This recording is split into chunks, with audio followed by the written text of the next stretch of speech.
Hello, I'm Dr. James Dborin, co-founder at Dborin AI, and we're back with another Behind the Stack video, and today we're going to be talking about batched endpoints. So in this video we're going to cover three things. We're going to talk about what are batched endpoints, we're going to talk about how they lower costs, and three, we're going to talk about how you can self-host your own batched endpoint.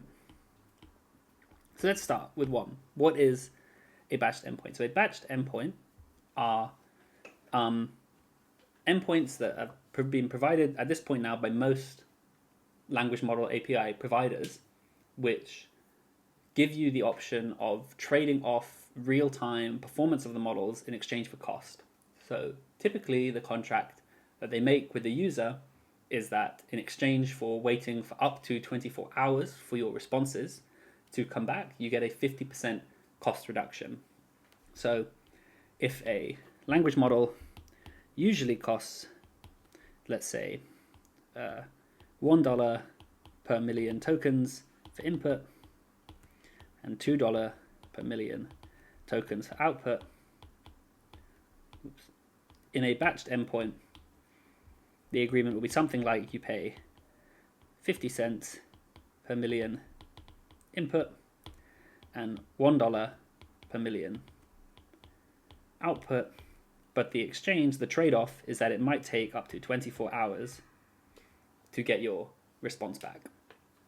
And this is provided by, like I said, most LLM API providers when it comes to language models, and so this is utilized quite heavily for people who have naturally batched workloads. So for example, data extraction processes where maybe every day or once a week a bunch of documents are put together and then they're run asynchronously, so no users are requesting this to happen at real time, and this extraction can happen offline at any time as long as it happens sort of by the next morning or by the start of next week or something like that. You could set up these batch jobs where you could save a lot of money. It costs about half as much in order, but the exchange is that you don't get them real time, so you can't sort of put this into like a real time application where a user clicks a button on their document and then it gets the data extracted right in front of them. This wouldn't work. It might take up to a day, but it's very useful for these sort of batch workloads which tend to be very high volume anyway and can benefit from this lower price. Because this is what a batched endpoint is, and it's sort of only tangentially related to the idea of batching. So you might have heard of batching and batching servers, like tools like VLLM for hosting open source models will batch requests for you, and that's kind of related to this, but the batching in this case is maybe more closely related to sort of the idea of batch jobs that you coalesce a bunch of work together and then submit them, and then it takes a certain amount of time to come back rather than like being real time. So that's what a batched endpoint is. So let's look at how providers like OpenAI or Anthropic might be reducing the costs of these models in the backend such that they can deliver to you a 50% reduction in the token price. So there's lots of potential things they might be doing here, but we'll sort of outline a few of them. One that they're almost certainly doing is using downtime in GPU demand. So, for example, if there is over time, you can imagine there's more or less like ChatGPT users, right? There's some low periods, there's some high periods, when certain parts of the world wake up, when they go to bed, things like that. And what you could, let's say this is a sort of 24-hour period. What you could do is you could flatten out this demand curve. Here at these low periods, your GPUs aren't being utilized very much, and if you're paying lots of money for them, that's quite annoying. And at these high periods like this, you don't want people submitting more jobs, especially not if they're not priority jobs. And so what you could imagine trying to do is sort of flatten out this demand. Let's say some section of these users will say this, rather than being the ChatGPT application, I think it's better to think of this as like the API usage. And ChatGPT is, a user of this API as well, so we can include it here. But you can sort of flatten out this demand a bit by, if you say some of these jobs are actually are sort of suitable for batched workloads, you could take them off of this like hot demand path and put them in sort of this lower demand path, and you can do a sort of similar thing here and reduce the sort of demand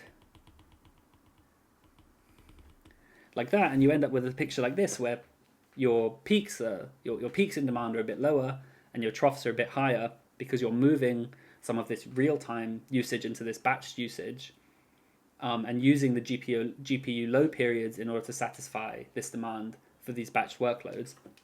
And so then you end up with like a flatter GPU demand curve, which is nice because at these high periods you don't want users stalling because they're competing with low priority workloads that didn't have to happen right now. And at these downtimes you don't want to be wasting GPU time that could be being used, because GPUs are very expensive. And so it would make sense for these providers to incentivize people to use these off periods with this like slightly cheaper token pricing. And so they can offer you these cheaper prices because it flattens out their demand curve and makes their applications like ChatGPT less likely to stall and things like that. There are some other interesting, more inference optimization technique-y things you can do to make it cheaper. Like one thing you can do is potentially utilize spot instances. This feels like an unlikely thing for like a massive API provider to do. They probably sign long-term contracts that might be even cheaper than spot instances, I'm not sure. But if you're not a massive API provider, if you're self-hosting models, you could make this cheaper by using spot instances. Spot instances are compute instances that cloud providers provide, but they're preemptible. They can kick you off it if a higher priority user comes in. So they offer them very cheaply, but they're not secure. You can your workload could be interrupted, and the particular job you're running won't be finished until like more GPUs or otherwise are made available. And so this suits the batched workload model quite well. It doesn't really matter if your GPU is preempted while you're running, as long as you don't lose, as long as it's set up so you don't lose that request. You don't mind waiting for the GPU to be available again to start processing these requests again. And then you can make use of the cheaper spot instances prices, which can be sort of much lower than 50% actually. You can get up to 80% off on many GPUs in exchange for not knowing exactly when you'll be able to finish this job. Obviously, API providers make the contract that you can wait 24 hours. If you're willing to be even more flexible and use spot instances for self-hosting, you could get an even cheaper price using these spot instances. But again, you're not even guaranteed to be done in 24 hours then. Maybe for a whole day there's no spot instances available, but eventually you'll get through that particular workload and you can benefit from cheaper prices. And finally, you can do lots of other neat tricks like reorganizing request order.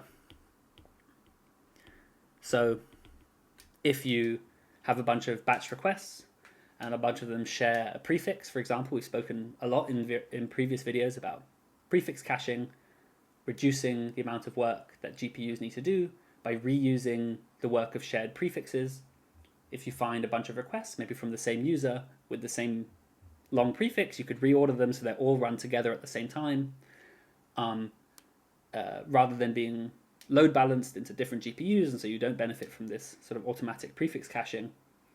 And that's one way that you might imagine batched workloads, which can be reordered because they don't have these real-time properties, so a request can wait for other requests to arrive that share its prefix, and then overall you might be using a lot less GPU resources to do these requests if you do something like that. And there's a bunch of clever little tricks like this that you can use if you are if you're batching. So that's maybe some of the strategies for how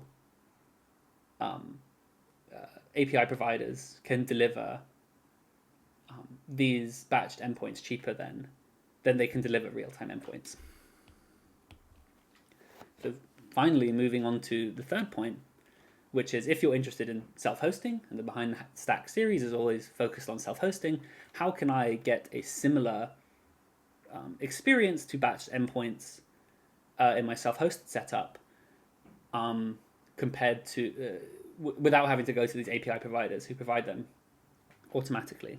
So this is quite an interesting question. It's not super trivial to set this up.